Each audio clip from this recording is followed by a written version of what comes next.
बिस्मिल्लाहिर्रहमानिर्रहीम। तमाम मुअज़्ज़ज़ मेम्बरान डिफ़्क्लेरिया को मेम्बरान डिफ़्क्लेरिया को मेरी तरफ़ से अस्सलामु अलैकुम वरहमतुल्लाहि वबरकातुहू। आज प्रेस कॉन्फ्रेंस की ज़रूरत इसलिए पड़ी कि कल जो बातें की गई मैनेजिंग कमेटी के पोर्टफोलियो होल्डर्स की तरफ से, और मैं उसका जवाब देना चाह रहा था, तो मैंने कहा आपको तमाम अपने जो मेम्बरान हैं उनको इस चीज़ से अवेयर रखें कि जो बातें हमारे लिए की गई हैं या जो जिन बातों का जिक्र किया गया उनको क्लियर करना बहुत ज़रूरी था। जैसा कि GS साहब ने कहा कि हम पिछले 1.5 साल से कोशिश कर रहे हैं, तो मैं आप तमाम दोस्तों की गोशगुजार करना चाहता हूं कि जो है ये 1.5 साल से कोशिश नहीं हुई थी। ये जब AGM हुई है और AGM से एक दिन पहले तक भी ये मसला कहीं भी कोई मसला नहीं था, और क्योंकि उससे पहले जब ऑडिट रिपोर्ट में हर्डल्स आई इनको, तो उस पे जब ऑडिटर ने इनको कहा कि भाई ये चीज़ हमें चाहिए, तो इन्होंने मुझे एक एफिडेविट भेजा जो कि मैंने उसी वक्त फौरी साइन करके दे दिया। ये पहले भी मैं बता चुका हूँ। और उसके बाद ये हर्डल्स ख़त्म हो गई थी, और जो AGM से पहले मैनेजिंग कमेटी की जो मीटिंग होती है उसमें भी ये डिस्कस हुआ था, और उस दिन भी ये कहा गया कि ठीक है, अब प्लॉट का मामला रिजॉल्व हो गया, लिहाजा हमें ये मैनेजिंग कमेटी में AGM में नहीं लेके जाना। और क्योंकि ये AGM के एजेंडे में भी नहीं था, और उसके बाद जब AGM शुरू हुई, आप तमाम दोस्तों को पता है कि जब सारी चीज़ें चलती रहीं स्मूथली, और सवालों जवाब का सिलसिला भी जो बीच में लोग सवाल जवाब करना चाह रहे थे और मौखर किया गया, और उसके बाद प्रेसिडेंट साहब जब अपनी स्पीच करने लगे तो उस वक्त उन्होंने इस प्लॉट के मसले को उठाया, जहाँ से ये मसला शुरू हुआ है। क्योंकि ना मेरी तरफ से कभी ये मसला था, ना इससे पहले मैनेजिंग कमेटी को कोई इसमें मसला था। क्यों कि डे 1 से जैसे मैंने कहा हुआ है और अभी भी कह रहा हूँ कि ये प्रॉपर्टी जो है वो डिफ़्क्लेरिया की थी, है और इंशाल्लाह रहेगी। और इंशाल्लाह ताला आप तमाम दोस्तों, तमाम मेम्बरान डिफ़्क्लेरिया का अगर ताउन होगा इस मैनेजिंग कमेटी के साथ भी और आने वाली मैनेजिंग कमेटी के साथ भी, तो इंशाल्लाह ताला इस प्लॉट पे डिफ़्क्लेरिया हाउस बनेगा। और वो डिफ़्क्लेरिया हाउस राजा मज़र का नहीं होगा, यूनिटी ग्रुप का नहीं होगा, वो पूरे डिफ़्क्लेरियन का होगा, क्योंकि ये प्रॉपर्टी डिफ़्क्लेरियंस की है। ये ना मेरी प्रॉपर्टी थी, ना मेरे ग्रुप की थी, ना हम इसको ऑन करते हैं। क्यों कि अगर ये मेरी प्रॉपर्टी होती तो मैं अपने एसेट्स में इसको डिक्लेयर करता। आप मेरी वेल्थ स्टेटमेंट चेक कर सकते हैं कि इस प्लॉट को मैंने कभी अपनी वेल्थ में डिक्लेयर ही नहीं किया। तो लिहाजा मैं अपने तमाम मेम्बरान को ये क्लियर करना चाहता हूँ कि ये 2200 मेम्बरान को गवाह बना के आज जो बात की जा रही है 1.5 साल के बाद, इससे पहले क्यों नहीं कही? इससे पहले जितने लोगों ने एफर्ट किया और जब भी मुझसे कांटेक्ट किया, और मैं यहाँ पे सिर्फ ये क्योंकि बातें आज भी चली, तो मैं ये कहना चाहूँगा कि TRG के चेयरमैन ने मुझसे 2 दफ़ा रब्ता किया। एक दफ़ा उसने कहा जी हम आपके पास आना चाहते हैं, मैंने कहा जी मोस्ट वेलकम। फिर दूसरी दफ़ा उसने रिक्वेस्ट की कि आप मेरे साथ डिफ़्क्लेरिया हाउस चलें, मैंने कहा मोस्ट वेलकम। डिफ़्क्लेरिया हाउस मेरा नहीं है, आपका नहीं, हम सबका है। तो डिफ़्क्लेरिया हाउस में जितने भी लोग आना या जाना है, डिफ़्क्लेरियन मेम्बरान्स का वो डिफ़्क्लेरिया हाउस है, तो मुझे वहाँ पर जाने में क्या एतराज़ है? तो लिहाजा मैं एक बात तो ये क्लियर कर देता हूँ। लिहाजा इसके साथ जो है कहते हैं कि जी साख भाई, बात यह है कि जब इतनी बातें आप मीडिया में 1.5 साल तक फैलाते रहे, AGM के बाद जो जो चीज़ें हुई और जो जो मेरे लिए अल्फाज इस्तेमाल किए गए, क्या वो हम डिफ़्क्लेरियन को ज़ेब देते हैं? जो लोग सोशल मीडिया पे ये चीज़ें सुनते हैं या व्हाट्सएप पे सुनते हैं, तो वो हमारे बारे में क्या इमेज हमारा डिक्लेयर करते हैं? वो हमारे इमेज को क्या समझते हैं कि हम क्या लोग हैं? हम डिफ़्क्लेरियन मेम्बरान जो है वो अपने ही पकड़ी को उछालते हैं। क्यों? इसलिए कि मैं ये कहूँगा इसके बाद जो है ना वो कि अब हमें जब अपनी स्पीच में GS साहब कहते हैं कि जी अगले 3 दिन में, भाई 1.5 साल तक अगर आप ये काम करते रहे हो, तो 1.5 साल से तो पहले भी आपने 1-2 दफ़ा हमें डेट दी कि जी हम 20 दिन में कर देंगे। तो मेरी एक वो बात है कि इन चीज़ों के लिए कोई भी टाइम डेडलाइन देने का मतलब ही होता है थ्रेट।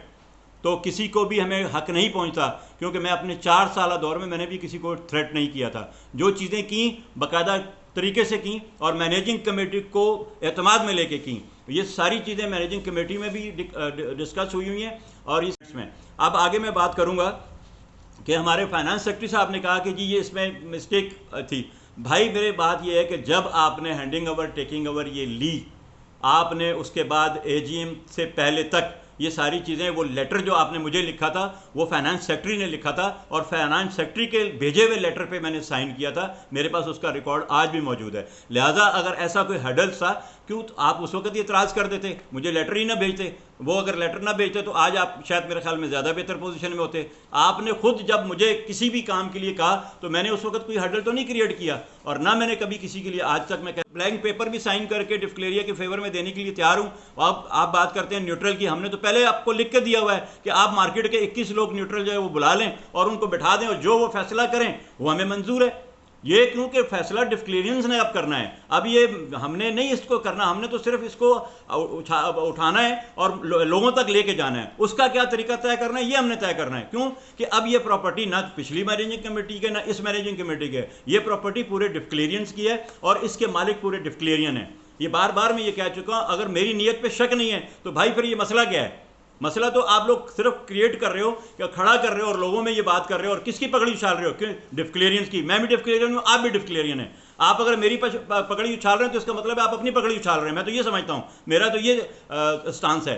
मैं इसलिए कहूंगा कि आप लोगों को ये चाहिए कि इस मसले को जो है ना मसला ना बनाएं, ये मसला है ही नहीं। और आप बेहतरीन तरीका ये है कि आप डिक्लेरिया की मेंबरशिप ले लें और आपको अगर मेरी नीयत पे या किसी को भी शक है तो मैं पेपर साइन करके दे देता हूं भाई, आप उसको अगले मेंबरशिप ले लें। क्योंकि देखें मेरे नाम पे लिया गया, आप लोगों का बार बार लोगों को आप ये इशू बनाते हैं कि जी अपने नाम पे लिया। मेरे भाई जब आप डिक्लेरिया की मेंबरशिप लेंगे तो उसमें आपका नाम होगा, क्योंकि अभी इस वक्त प्रेसिडेंट आप हैं, जनरल सेक्रेटरी आप हैं, फाइनेंस सेक्रेटरी आप हैं, तो मेंबरशिप कैसे लेंगे ये तो पता है ना आपको। कॉर्पोरेट मेंबरशिप लेने के लिए आप तीनों का नाम आएगा, तो वो क्या होगा? मैंने भी अगर प्लॉट लिया, अगर उस वक्त क्योंकि सर्कमस्टांसेस ऐसे थे, क्योंकि इमरजेंसी में ये आई थी और हम लोगों ने बिड देनी थी और बिड में हमने ये प्लॉट ले लिया और उसके बाद हमने उसकी पहली इंस्टॉलमेंट दे दी और फिर दूसरी इंस्टॉलमेंट्स को इशू बनाया जाता है। तो ये मैं पहले भी कह चुका हूँ कि अगर हम वो इंस्टॉलमेंट्स उस वक्त नहीं पे करते तो ये प्लॉट कैंसिल हो जाता। ऑलरेडी DHA सिटी के ऐसे प्लॉट जो हुए में इशू हुए हैं, वो 3 प्लॉट कैंसिल वो कर चुके हैं DHA सिटी वाले। आप नहीं है तो जाके रिकॉर्ड चेक कर लें, तो वो प्लॉट कैंसिल हो जाता है। तो आज ये जो डिक्लेरिया का एसेट्स है, और मुझे अच्छी तरह याद है कि जब ये प्लॉट लिया गया था और जब सोशल मीडिया पे चला तो पूरे पाकिस्तान के एसोसिएशन ने हमें मुबारकबाद दी कि यार डिक्लेरिया वायद, हम कहते थे कि लार्ज है लेकिन अब तो ये प्रॉपर्टी में भी माशाल्लाह बहुत अच्छी हो गई है कि इन्होंने अपना प्लॉट 300 गज का कमर्शियल प्लॉट ले लिया अपने ऑफिस के लिए।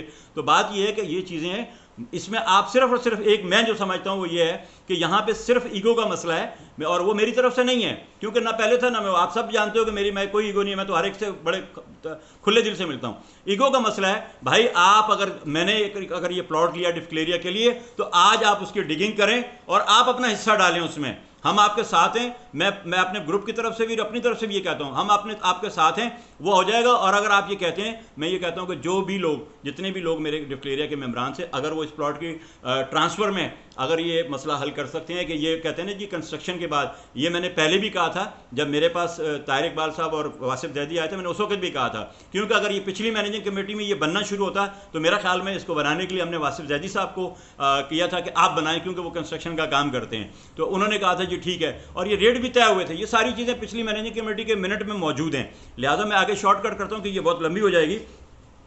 इसके बाद आप ये बात करते हैं कि जी मैनेजिंग कमेटी को जो ना हमें इन्होंने तकरीबन डेढ़ माह दिया, तो इसके लिए किसी मीटिंग, किसी कमेटी की ज़रूरत नहीं है। आप डिक्लेरिया की मेंबरशिप के लिए अप्लाई करें और हम कोई भी सोर्सेज ऐसे ढूंढते हैं कि इस प्लॉट के ट्रांसफ़र का, कि हम अगर इसकी 50% पेमेंट करके इसको रिक्वेस्ट करके ट्रांसफ़र करवा दें डिक्लेरिया के नाम पे, तो मेरा ख्याल में ना आपका मामला रहेगा, ना मेरा रहेगा, ना किसी डिक्लेरियन का रहेगा, और इंशाअल्लाह ताला ये डिक्लेरियन की प्रॉपर्टी बनेगी। और उसके बाद ये मैं कहूँगा कि फ़ंड रेजिंग के लिए भी हम इंशाल्लाह आपके साथ तैयार हैं खड़े होने के लिए, कि हम फ़ंड रेजिंग भी करेंगे।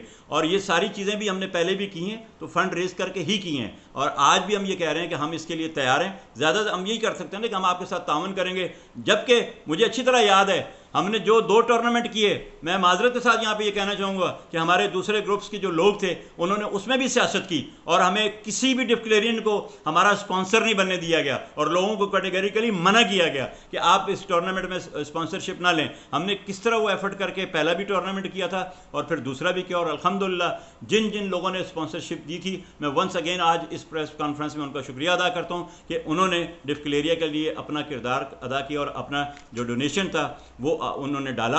और मैं उसके बाद अब ये कहूँगा कि ये बातें इस तरह हम चलती रहेंगी, प्रेस कॉन्फ्रेंस पे प्रेस कॉन्फ्रेंस और डेट्स पे डेट्स, ना कोई किसी को डेट दे, ना कोई वो बात करे, टू दी पॉइंट बात करें कि ये प्रॉपर्टी डिक्लेरिया की है और डिक्लेरियन की है, और इसलिए ये प्रॉपर्टी डिक्लेरिया के नाम पे इसका हल ढूंढें। और उसमें मैं आप तमाम लोगों को गवाह बना के कहता हूँ, मुझे 3 दिन नहीं, मुझे 3 घंटे भी नहीं चाहिए, अगर आपके पास आ जाए विदिन 3 आवर्स मैं पेपर साइन करके देने के लिए तैयार हूँ। और वो जो कमेटी बना दें वो ले लें मुझसे, ये मतलब है कि जो 21 रुकनी कमेटी की हमने तजवीज़ दी है वो बना लें और वो उनको मैं दे देता हूँ। नहीं तो मैंने पहले भी कहा था कि मैनेजिंग कमेटी में हमारे जो सीनियर वाइस प्रेसिडेंट जौहर इकबाल साहब हैं, मैं उनको पेपर साइन करके दे देता हूँ। तो आज ये कि आपके पास रहेंगे, वो भी आपके साथ ही बैठे हुए हैं, तो लिहाजा इसका हल सोल्यूशन जो है वो मेरी नज़र में ये है। और बाकी जो है मैं इसमें यही कहूँगा कि इसमें गेम ब्लेम से अपने आप को निकालें और ये थ्रेट करना, 3 दिन का टाइम देना और 20 दिन का टाइम देना, लिहाजा हमने कोई ऐसी चीज़ नहीं है कि हमें कोई टाइम चाहिए। आप तमाम दोस्तों का मैं ये कहूँगा वंस अगेन कि अगर कोई पॉइंट रह जाए, किसी पे कोई डिस्कस करनी हो या किसी ने कुछ पूछना हो तो मुझसे वो पूछ सकता है और आपको मैं जो ना जवाब देने के लिए तैयार हूँ। लिहाजा सोशल मीडिया पे प्लीज़ मैं ये कहूँगा कि इतना इसको ना उछालें। पूरे पाकिस्तान में नहीं, पूरी दुनिया में आप जग रसाई कर रहे हैं डिफ्लेरियाज की, और बदनाम कौन हो रहा है? हम सब हो रहे हैं। ये कोई अकेला एक बंदा नहीं हो रहा, ये एक ग्रुप नहीं हो रहा, आप तमाम लोग हो रहे हैं। हाँ, बात यह कि ये जो चीज़ें ना, जब ये इलेक्शन कैंपेन शुरू होगी ना तो उस वक्त आप जोर लगाएं और सारे ग्रुप जोर लगाएं। जिनको अल्लाह इज़्ज़त देगा वो आ जाएंगे, जो नहीं होगा वो अगली दफ़ बारी का इंतज़ार करें। लिहाजा इसलिए इस गेम ब्लेम में से निकलें और डिफ्लेरिया को मजबूत करें। और हम ये बात कहेंगे, मेरी तरफ से मैं भी ये कहूँगा कि डिफ्लेरिया जिंदाबाद, पाकिस्तान पाइंदाबाद।